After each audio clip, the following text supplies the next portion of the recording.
My name is Richard Lesser. I'm in the environmental consulting business. I'm here at the Colorado Brownfields Conference. There's been several presentations where the argument amongst folks is, well, how safe should we be? How secure should we be when we do an environmental cleanup? How clean is clean? Who do we get to pay for it? How do we do it?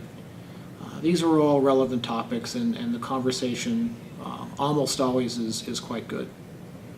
But to the question of how clean is clean, this is a story that I've used in presentations before, and it often brings the discussion to an abrupt stop. It makes folks think.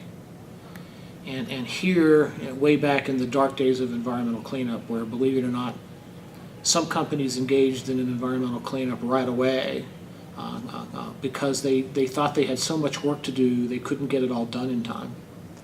So this company ran all over the country digging its oil tanks out of the ground before the rules came into place, because these oil tanks they thought had to come out of the ground.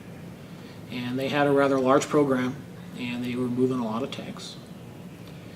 And when the rules for tanks finally came out, it was quite clear that a lot of these tanks could have stayed in the ground safely. They weren't hurting anybody. They were in the middle of industrial properties. Nobody was walking over them. Nobody was drinking the groundwater. They hadn't used these tanks in 10 or 20 years. They were empty. And keeping them where they was as smart a move as any. But before that realization came upon us, we had an accident on a Friday afternoon. They had an underground storage tank they had dug out of the ground on Thursday. And they had tested it for explosive vapors on Thursday, and everything was clear. And they let it sit in the hot sun through the late afternoon and early evening while the crew went home, to their hotel rooms, and got ready to finish the job that Friday and then go back to their real homes. So the next Friday they start early at 6 o'clock in the morning, and this fellow really wanted to get done fast because his son was going off to baseball camp. His son wanted to be a professional ball player. So they were spending money to send this kid to baseball camp in the summer. And so he jumped on the tank and he put his torch to the tank to cut it into pieces, and the tank exploded and killed this guy. And as I put it in my presentations, the son grew up without his father.